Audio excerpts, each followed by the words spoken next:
You are listening to Ideas and Leaders podcast. I'm Elena Paweta, Executive Communication Coach and TEDx organizer. With each episode, I'll share with you communication tips and ideas from top business leaders to help you excel in your career.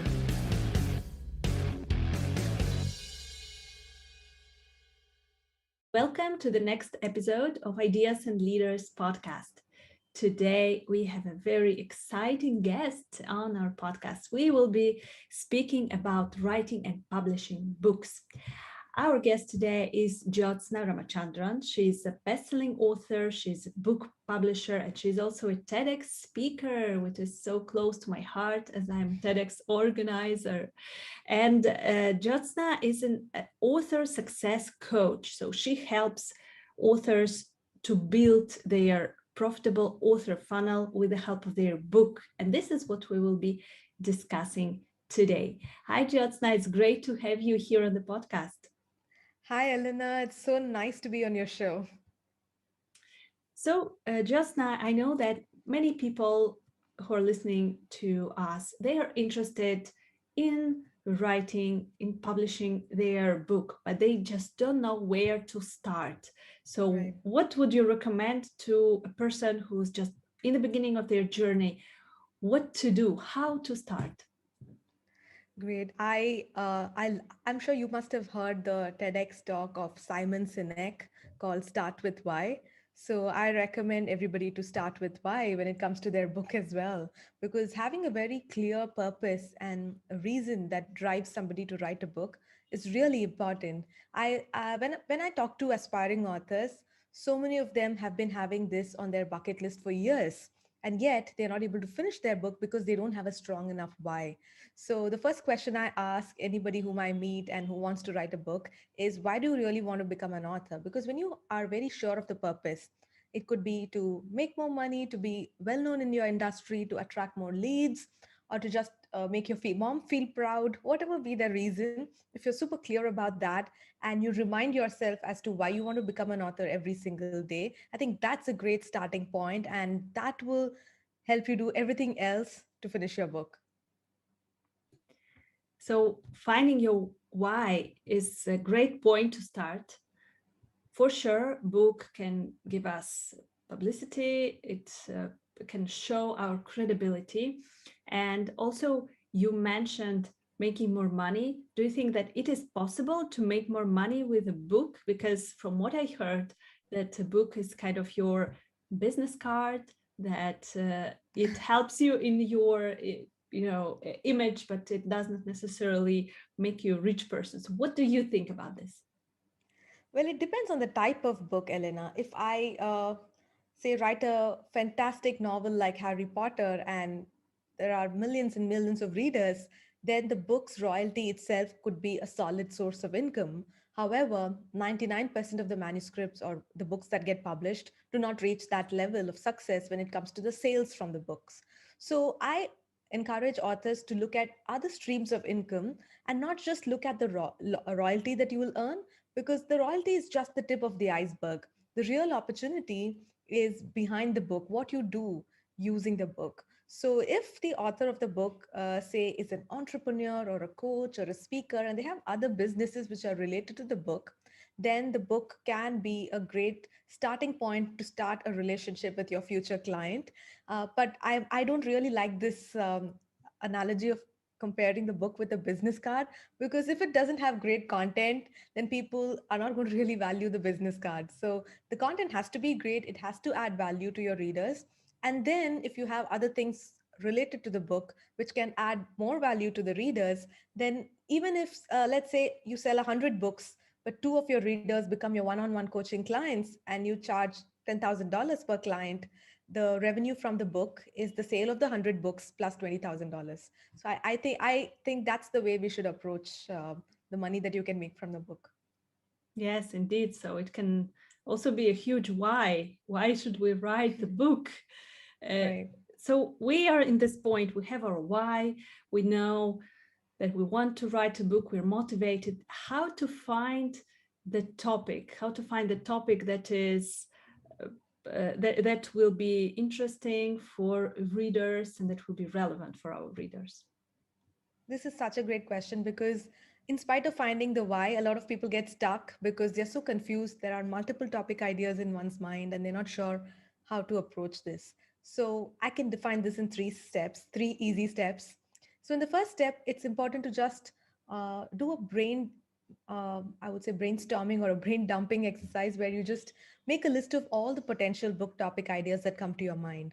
And a great way to do this is to ask a bunch of relevant questions like what is it that you like to speak about all the time, what are you really good at, what kind of topics do people come and ask you for advice. That clearly shows what are you good at, what are people willing to pay you for, and what are your inherent interest areas, and what is it that you want to help people around. So by asking these kind of questions to oneself, a potential author can make a list of a lot of different topic ideas, and then you need to filter it down. For that, you can probably go to the second step and try to see if you can make your book topic a little unique, because there are so many books written on any given topic, right? If there is productivity, there are hundreds of books. If there is public speaking, like what you teach, there are again hundreds of books. So an author needs to now look at each of those topics and see, can I make this topic unique? And a great way to do that is to is to mold the topic and look at how can I serve a narrow niche of readers using that topic. For example, if it's public speaking, it doesn't have to be a general public speaking book, but it could be, say, public speaking for corporate leaders or public speaking for students. So that way you're targeting a smaller reader base, and that can make the book unique. Or you can also create your own unique system of creating that, of bringing about that solution. For example, if productivity is your topic, then the author may be a new author, but they may actually follow a system for their own personal productivity. So if you're able to map out the steps, then that can be your unique solution, and that can make this book stand out compared to all the other productivity books out there by just bringing your life experience and your steps to it. So that's the second step, and not every topic will fall under this criteria of making it unique, so that way you can narrow it down further. And the final step is to check if this will actually make sense and will it make money. So this is where you go and see if this book is relevant to what you want to do in life. Is this what you want to talk about 5 years from now, 10 years from now?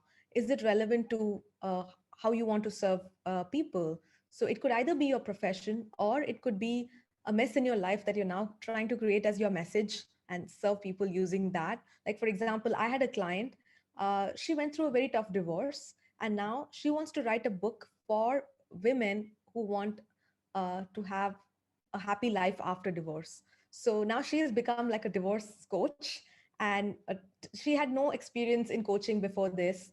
She is not a divorce lawyer, she's not a psychotherapist, but because of her own life experience, she wants to help people go through it in an easier way. And that's why she's writing a book on that topic. So the third step is basically to see if the topic is truly relevant to how you want to serve the world. So by going through this exercise, it's easy to come up with a lot of ideas initially, but then narrow it down and then choose that one or two topic ideas that you want to convert it to a book.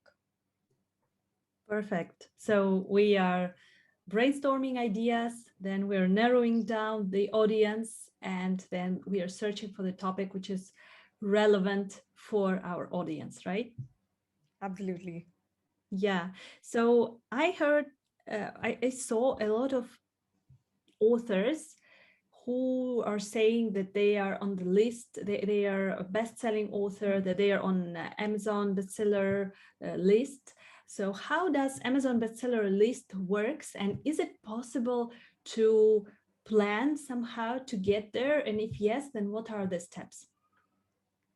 Great question. In my opinion, out of all the bestseller charts out there, like New York Times or Wall Street Journal, Amazon bestseller list is relatively easier to achieve because it just needs some planning and execution.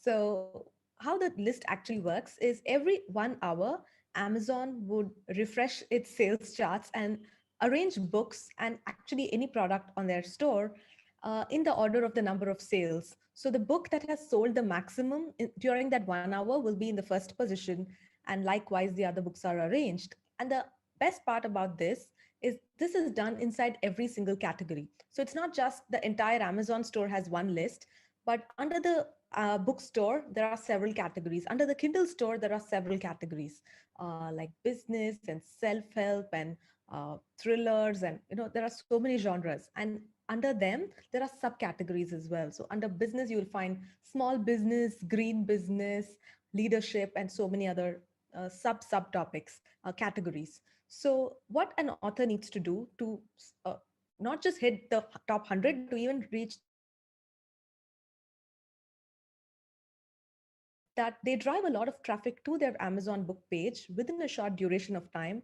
and ensure that all these people download the books. So the speed at which the book sells is more important than the total number of books that sell.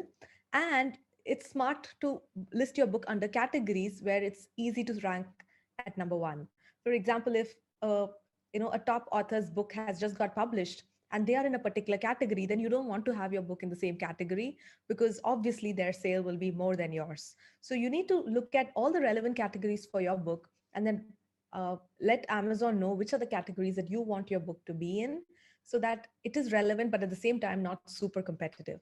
So that's the way to list the categories. And once you have the categories in place, then you make use of your launch team, you make use of promotional websites, your own email list, and your audience, and send all of them to your book page within a few days. So don't just tell them I've launched the book, buy it whenever you want. Tell them exactly when you want them to buy your book, so that even if you have just 100 people buying your book can still become a number one bestseller inside one of the categories in Amazon. So that's how it works. Yes, and I also saw that authors are offering the sets of books. So if you buy 5 books, if you buy 10 books, then you will get something, some surprise. Is it Right. also a strategy to increase your sales in a short period of time, right?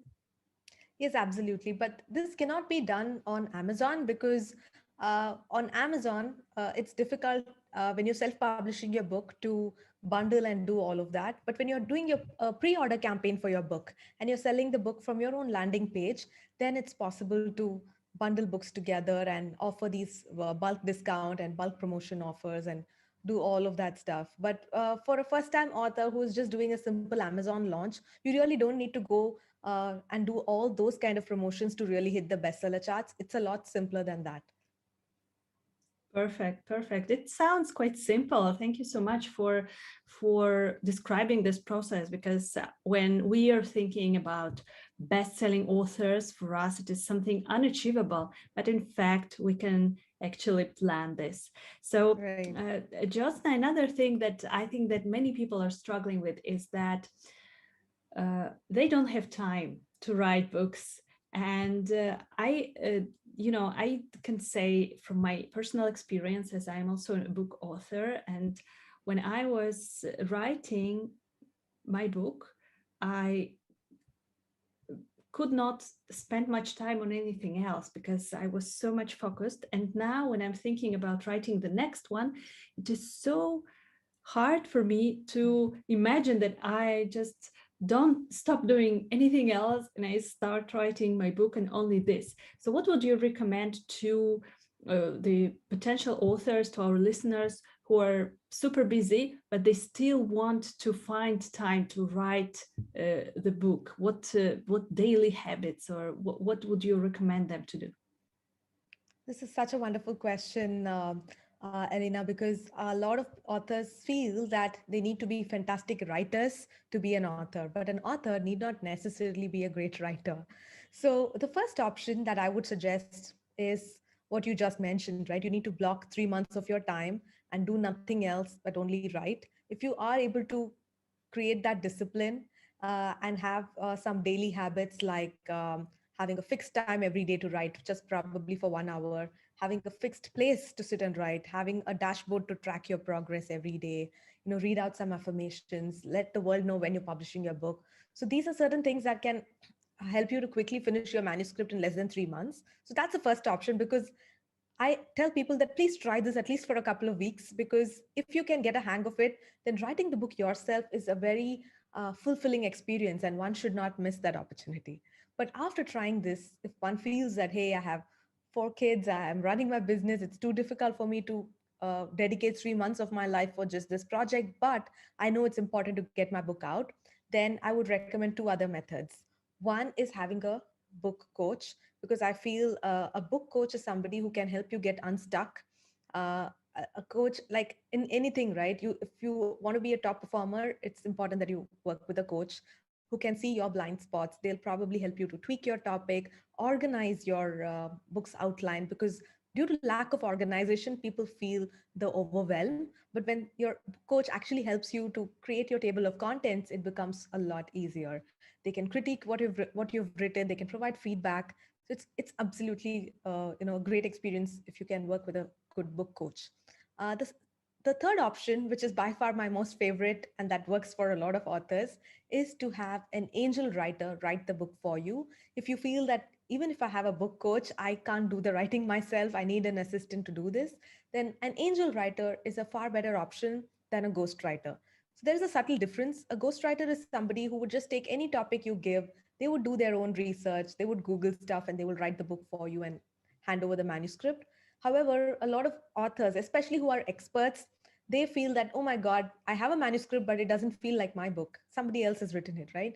So this can be avoided when you work with an angel writer, because an angel writer will actually interview the author. Like how you are asking me all these questions and we are recording this conversation, that's exactly how an angel writer would approach. They would also first start with the book's outline, and then chapter by chapter, they would interview the author, and the author can just sit back, relax, and just talk about their subject because they know their content more than anybody else. And the angel writer listens back to this recording and writes the book for the author, making sure that the voice of the author is not lost in the process.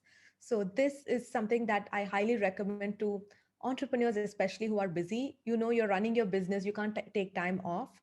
But at the same time, you don't mind investing in another specialist who can write the book for you. So, these are some ideas for people who are struggling with the writing. Those are such amazing tips, because when we're thinking about ghostwriting, first of all, we think that maybe this is not ethical. And on the other hand, then it will not be us who is writing the Right. book. But when you're saying about angel writing, I think that it is amazing actually when we are able to tell our stories, to tell our insights and everything that we want to have in this book to a person who will put this all of this together. I think that this is a great opportunity. So if we decide to work with an angel writer, where can we find such a person? So I actually did this as an experiment for my husband's book about 5 years ago. He's dyslexic. He's a relationship coach. He always wanted to write his book, but he could not write it himself. So I became his angel writer, interviewed him, and wrote the book for him. And after the book got published, it's called The Marriage Mantra. His business started to take off. That's kind of gave me the confidence to offer this as a service. So right now at Happy Self Publishing, my publishing agency, we offer angel writing as one of our flagship services, because we find so many clients who really need this, but they are not sure if they are working with the right person. They're not sure if after the writing, how can they get it published. So we have the entire end-to-end services, not just the writing, but the cover design, the editing, interior design, bestseller promotions, all of that bundled together. So people can just go and check out happyselfpublishing.com. That is where we have all our offerings. And authors who are still in the early stages and who just want to learn a little bit more can attend my upcoming boot camp. So that happens inside my Facebook group. You can just go to happyselfpublishing.com/tribe, and they can join Happy Authors Tribe, which is our Facebook community, where I'll be doing my upcoming boot camp shortly. Perfect. We will for sure put all the links for your upcoming bootcamp and for your to your website under this episode. And what else can authors do to avoid this feeling of being overwhelmed? So, what are your recommendations? First of all, working with an agency or working with an angel writer. What else can we do to kind of make the process easier and more smooth? Yeah, this is also such a wonderful question because I feel a lot of times we procrastinate on big projects because of the overwhelm, because we feel that, okay, it's my book, so I'm the superhero, I need to do everything myself. That's what stops a lot of people from actually unleashing their true potential because they feel, oh my God, I need to do all these 25 different things myself. So I feel this is not just for writing books, but even for running our businesses and everything else. We need to focus on our zone of genius and outsource everything else. So as an author, I think the author brings their expertise to the book, and that I think is irreplaceable, right? So I think they should be completely okay and just let go of the other things and be happy to let other experts take care of the other things, right? For example, if I have a great story which I want to see as a Hollywood movie, I would not imagine learning how to do screenplay writing. I would not learn how to direct a movie and cast the actors. I would just, show it to a producer and let them find the right people for the right job. And as I'll be happy as long as they mention that the story is mine, right? So that's exactly the case for the book as well. The book belongs to the author. And when you self-publish, the best part is you're going to own the rights and the royalties. So it's a nice option to either work with a bunch of freelancers or work with a publishing agency who have all these people in place so that you don't have to worry about, okay, what is the next step, whom should I follow up with, and don't not to worry about all those things, and just focus on who's your target reader, how is your book going to help them, and how can you market the book. I think marketing is one part which completely should be owned by the authors, because as an author, I can't ask my assistant to give an interview on my behalf. I need to be going and talking about my book. So I think authors should spend their time doing things only they can do and outsource the rest to other people. By doing that, I'm Yes. sure they can overcome the overwhelming feeling. Yes, absolutely, absolutely. Great tips. So,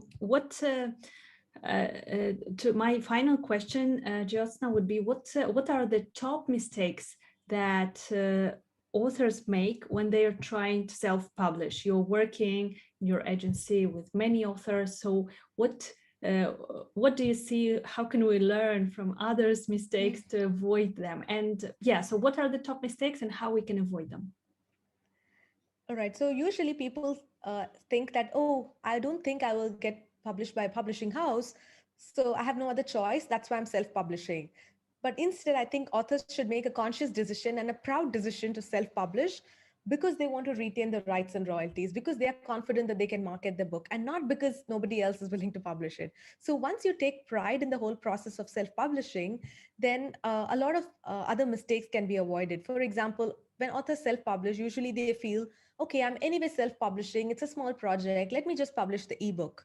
But instead, if you take pride in the whole process of self publishing, you should ideally have your book in all the formats, like the paperback, the hardcover, the audio book, and have it available in multiple formats. So, this is one common self publishing mistake. People think, okay, let me quickly put together a short ebook and put it on the Kindle device. I think if you're taking the effort of writing the book, you might as well make it really good, have at least 30,000 words in your manuscript so that it doesn't look like a booklet, and have it available in multiple formats.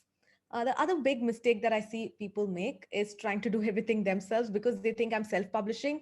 I should do the cover on my own using Canva. I should ask my aunt to edit my book. Please don't do that. It doesn't mean self publishing doesn't mean you should do everything yourself. It can be done by a professional team.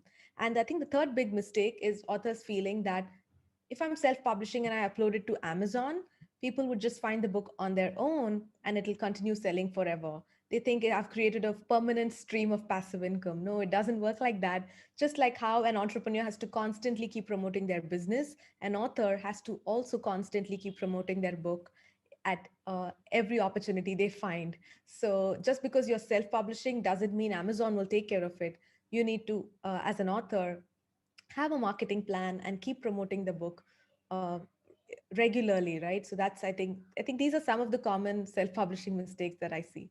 Yeah, yeah, absolutely. And one more question I thought about is that what can we recommend to authors who are having their businesses? And as you mentioned in the beginning, someone who is a coach, who is a trainer, uh, and how can they create kind of funnels? What are some of the strategies that you recommend to Mhm. use the book as a, as a tool, as an lead magnet, kind of to Yeah. attract people to our services, to our products.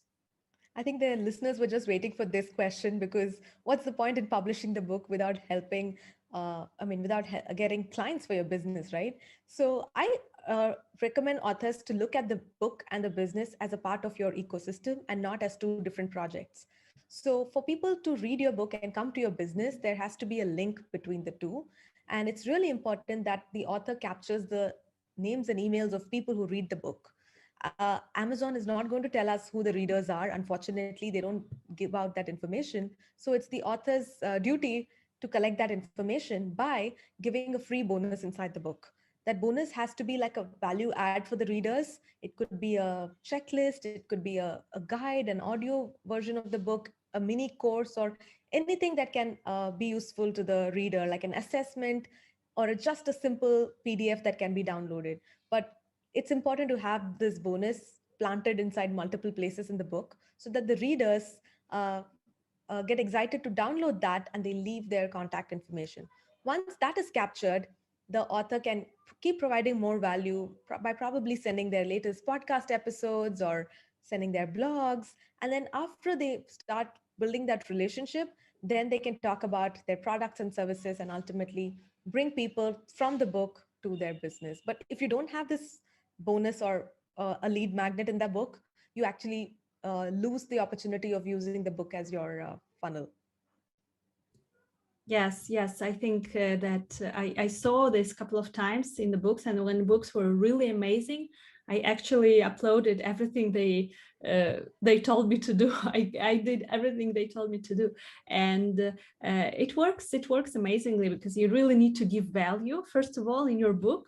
And when people say, "Yes, I want to work with this person more. I want more of this person," then they will upload your freebie, your lead magnet, and anything you have. Yeah. Otherwise, what happens is the reader will read the book, however amazing it is. They just get busy with life and they forget about it. So it's important to have this lead magnet. And as you mentioned, have a lot of value in the book and also have an author page.